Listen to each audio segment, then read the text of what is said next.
All right, guys, welcome to another episode of the Ignite Initiative. I have a great friend, great business owner on today, Connor Abreu of TNL Performance in New Jersey. Welcome, Connor. Thanks, Mike. Appreciate you having me. It's good to get over here at RAF today. Yeah, of course. I mean, also, not only that, I know you went over to Pullman, Breakthrough Performance as well. Checked it out this morning. So we have a lot of Long Island friends and obviously tri-state area from the business of strength. So it's really cool to get around to these gyms all the time. Yeah, I got the full Long Island experience, traffic and all. Got out here early to beat it, but even at 10 a.m. there's still traffic. Well, how was it coming from Huntington over here? Probably wasn't smooth sailing, but it was better than anticipated. So Connor, your gym, TNL, train athletes, train adults, kind of like RAF, right? In that aspect. I think more baseball heavy, correct?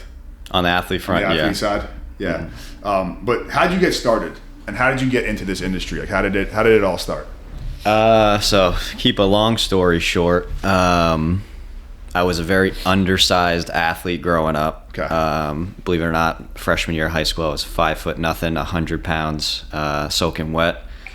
So my dad knew I was a little bit of like a late bloomer. Yeah. And my brother, he was a Division I baseball player at Seton Hall. So, we were trying to follow the same path to get me there, and started training with the guy, shout out Bruce Bowers, and kind of changed my life, right? From one of the few people who actually believed in and the potential that he saw in me.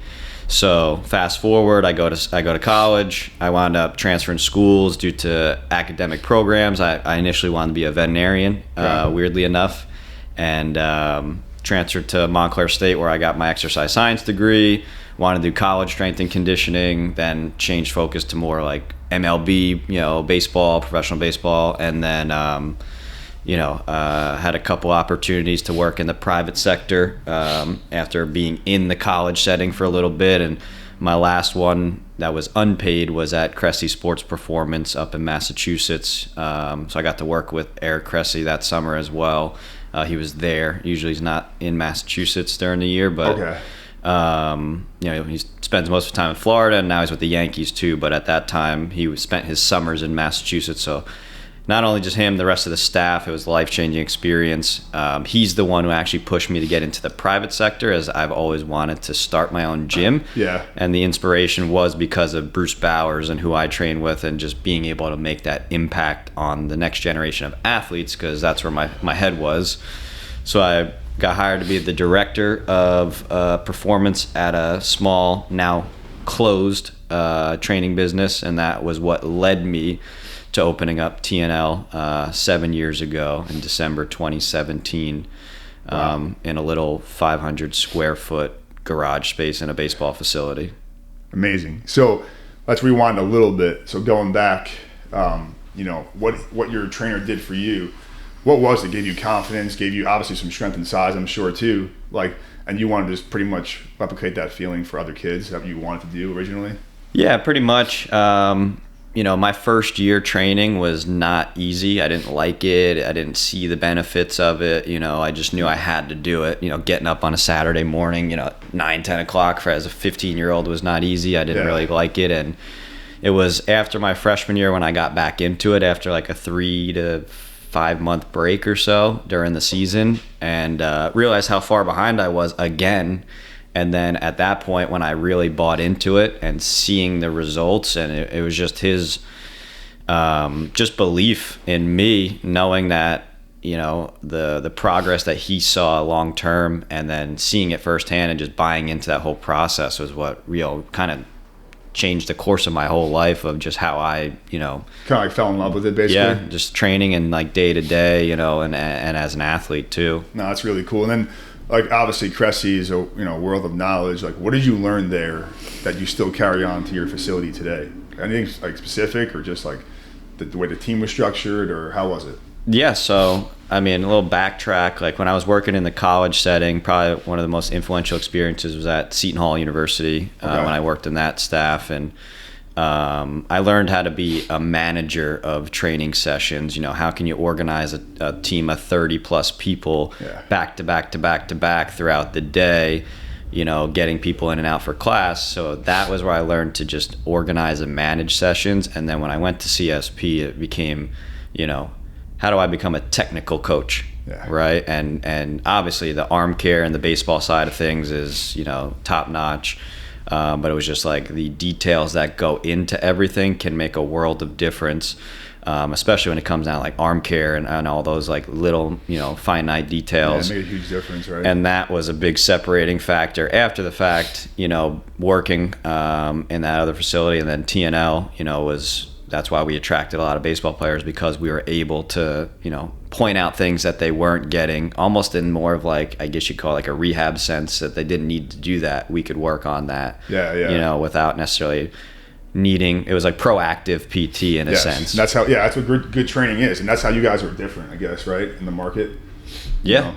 Bringing that to the table. Now, how did you meet Joe from BOS? How did that start? In college or? Yeah, in college, again, shout out Bruce Bowers. Okay. So when I transferred to Montclair State, my first semester, I was an athletic training major, still figuring ththings out. And then I heard about the new exercise science program. During winter break, I was training with Bruce, and I told him, he asked how Montclair was, and he goes, "You have a anatomy class?" And I was like, "Yeah, I'm taking it next semester again." He goes, "You have a guy named Joe Riggio?" And I was like, "Let me check my class roster or whatever." And I came back the next day, and I was like, "Yeah, that guy's teaching my spring semester anatomy." So first day of class, we were in a lecture hall. Montclair usually doesn't have lecture hall classes. It's like a medium-sized school. Big classroom. Yeah, because it was phys ed, exercise science, 70 kids or so. So after the first day of class, I went down, and I introduced myself to him. I just said, "Hey, I trained with Bruce Bowers." And their connection was Bruce had sold Joe like his first ever squat racks when he first opened up. They had like an equipment, something, relationship. And Joe remembered him. That was probably like 5 to 10 years, later when I met Joe. And then didn't talk to him again the rest of the semester until the day I handed in my final, and he was like, "So how's baseball season going? What do you do in the summer? You're working out with Bruce, all this stuff." And then I just kind of kept in touch with him after that point, but it was that connection via Bruce that led to kind of sitting in this chair right now. Yeah, for real. For real. That's how the world works. Isn't that crazy? Yeah. Like if you didn't go up to him or Bruce didn't tell you, you just went to his class and that was it. I mean, maybe you would have found him later on, potentially, business of strength, but that's insane. It's so crazy when you think about that. And then when did you start the business of strength? You were one of the first ones, right? Yeah. So about 4 months before opening TNL, I was at Eric Cressy had a shoulder seminar in New York City. It was a full day thing, and he actually asked me and 2 other former interns to help him out with it. He gave us a couple bucks, and I ran into Big Mike and Coach Joe over at VH, and that was when they had just started the BOS podcast. So I told Big Mike that I was listening to a couple episodes, and he was like, "Hey, we got an event in December." And I figured at that time, as the director of performance, it would be an opportunity for me to learn more about the business side, because not to say anything negative, just that business I worked in taught me a lot of how not run a business. Yeah. So I thought that could be an opportunity to help that business, and eventually it wound up closing. But I knew they were having a mentorship. I reached out to Joe. We met on campus. I was actually doing my first semester teaching at Montclair, and then I probably had a 2-hour follow-up call with Joe, or an hour-long follow-up, and told me to just go to the mentorship, because I was still on the fence about it. Yeah. And first week of business, I went to it 2 weeks, and I had a buddy cover the gym for 2 days so that I could have at least train like 5 kids.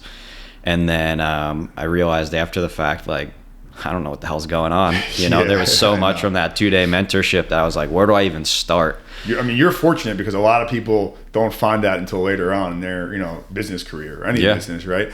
We found it, probably 4 years into the business, and it's like we had no organization, nothing at all. We were just like, we had good sessions, good vibe, and that's it. Everything else was a mess. So you really were fortunate for that. I don't know where I would be, without that early on mentorship from like the get-go. Insane. I'm sure you would have been fine getting it later, but still, having that in the beginning is such a plus. Yeah, such a plus for sure. And speaking of this year, TNL, you guys won Gym of the Year.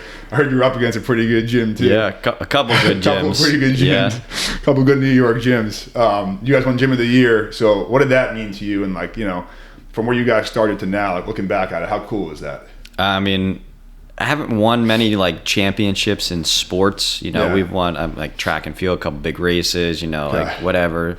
But like I never had something that was like the big event. Yeah. You know, we always came up short or something, or I wasn't on a good enough team. And, you know, 2 years in college, we lost or 1 year we lost in the conference championship game. And 1 year we were the number 1 seed and we got disqualified due to an ineligible player. So this was something that I didn't even know about heading into last year's retreat when they first did it. Yeah. So it's just, you know, a little bit of like, I guess you could say an extrinsic motivator for this year. Cause I knew that if we had a really, you know, dope year at TNL, that would be a byproduct of it. And that was just kind of like the top of the pyramid, that if everything going up went well, that was going to be something that would be in consideration. So it was something I put my sights on. Yeah. When last year, so it was a year in the making and manifesting it, but it was also something that kept me grounded to look forward to and to make sure things were in check and progressing. Otherwise, the award doesn't come along with that, you know. And one thing you did too is you put it out there. You said you were going to do it, right? Like in the beginning. So I think that's really important with any goal you have, right? Is letting people know. Yeah, and you know, getting up in front of 50 people that year and saying that, you know, confidently. You did say that, right, in front of the room. That's right. Yeah, I was one of the last people that went up there that year, and I remember talking to people after the fact, like jokingly, like, you know, I said I was going to be engaged by a house and Gym of the Year, and at the time I was under contract with a house, got engaged, and won Gym of the Year, and I was like, hopefully this time next year I'm not a liar, you know. Yeah, that's insane. That's really cool.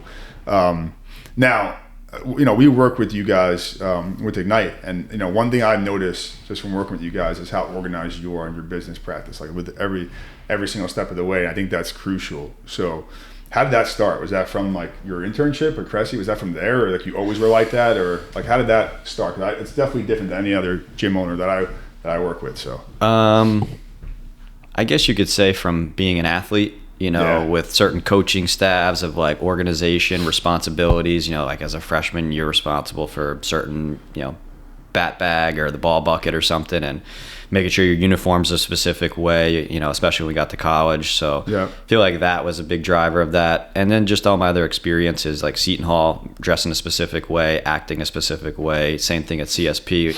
I was petrified of applying for that, number one, because, you know, I found out I was one of 6 out of 140 people selected that summer. Crazy. But the application process that, you know, I would read all of Eric and Pete Dupuy's articles of like, if you're going to apply for an internship here, what should you do?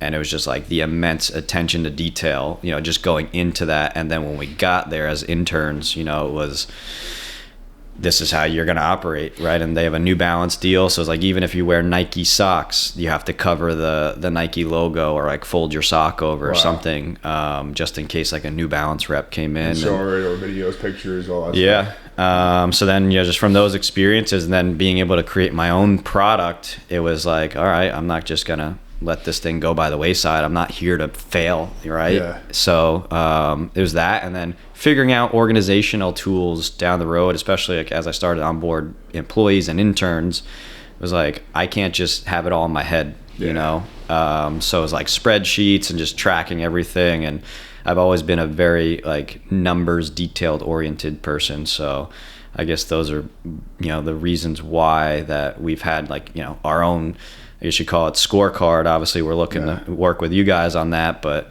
we've had to have had a way to figure out who are our members without, you know, just pen and paper, and that everybody can see it, you know? That's how we used to be. I mean, we used to be back in the day, it was just pay per class, so we didn't even have members when we first opened up. But yeah, that's really cool. Like so you've been a gym owner for about 7 years right now. Has there been one moment where you had like a really hard time with something and you overcame it, or anything like that, or yeah, so about a year in, I almost had the rug ripped from underneath me, and that was due to circumstances I couldn't control. I was in a facility subletting the space, and the guys who I was renting from, the baseball guys, they essentially, it was their satellite facility. So they were never there. They were trying to put people into there to just give them money so that it wasn't a hole in their pocket. Yeah. And they still had another like 2 or 3 years on the lease. And they contacted me in the beginning of November, and they're like, we're going to terminate our lease 6 months early here and like do like a 6-month termination fee.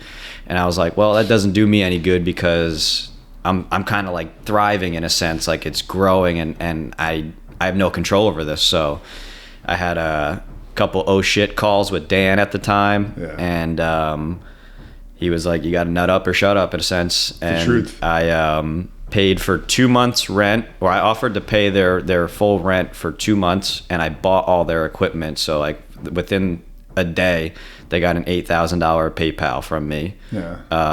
And essentially that was just like, okay, cool. We'll keep it open until you find a spot, essentially, if we're going to keep doing this. And it was just enough of a buffer period. And then I moved into our current location February. So that was November, December. So essentially it gave me like 3 months to figure out like, okay, I need to be in my own space so this never happens again. And you've been there ever since, that same location? Yeah, since 2019, February 2019. Nice.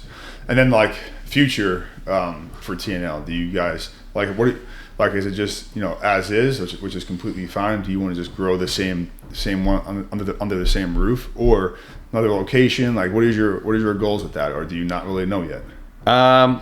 So my vision is to have multiple locations, but selfishly, and not really selfishly, but I want to make sure this facility is such a well-oiled machine that it can run without me, and like knowing that, and there's never a perfect time to do number 2, right, or at least start that, but that's kind of where my head is at, where we still have more growth in the current space, so I don't want to necessarily take my focus off of that yet. Yeah.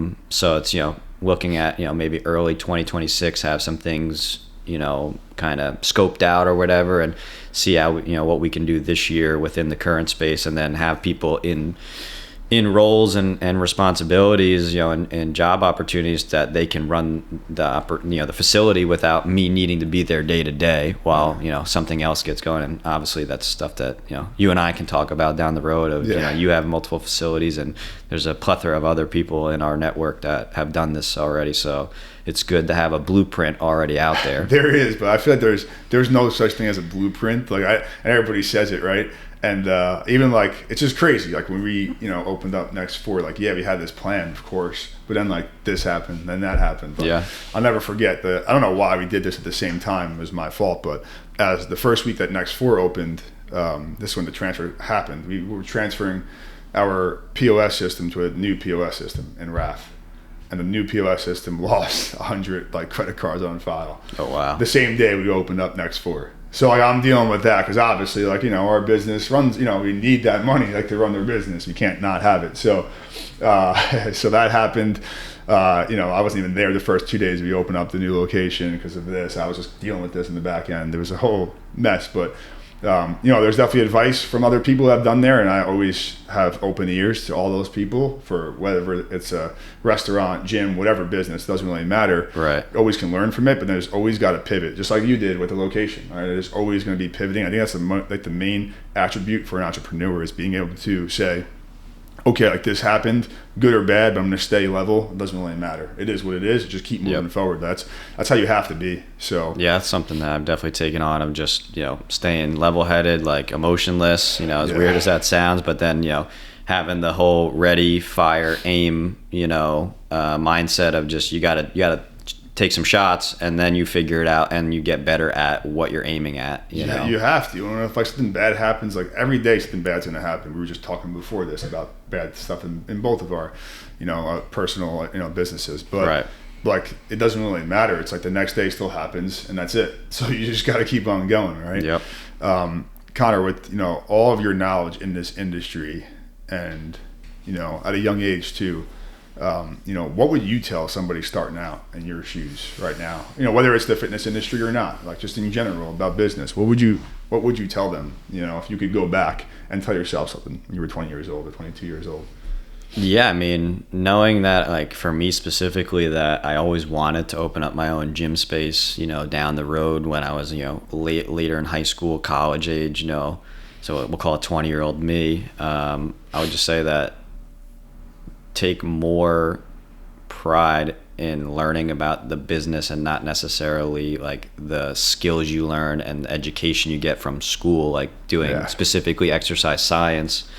That's a lot of things that, like, when I would teach the class, that I had for 7 years, and if I went back and did like internship classes as a guest speaker, is nobody teaches you any of this in that academic curriculum side of it, right? And it's like, invest in mentors even earlier, and I would even tell myself, get more experience just going and seeing other gyms. For sure. And work for free maybe too at those gyms. Yeah, because right? I did, right? For the internship, you were for free, right? It was? That, and I did work for Bruce for a while. He would just pay me or take money off of like what my dues were every month, to help my dad out, or, whatever, pay my own bills at a certain time. And I kind of got stuck in that bubble of like, this is the best thing, since ever, and I didn't realize what else was out there until I went through those experiences.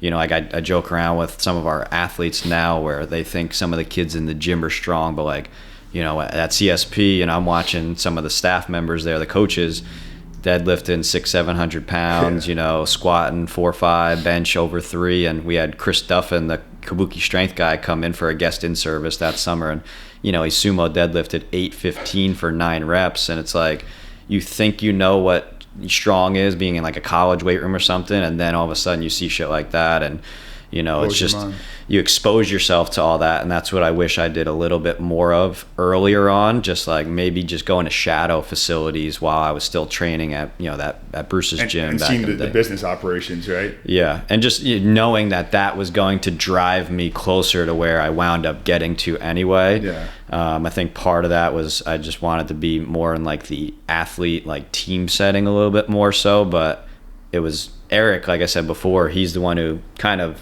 checked me a little bit and said, screw everything else. If you really want to open a gym, why are you going to spend time in minor league baseball or professional baseball?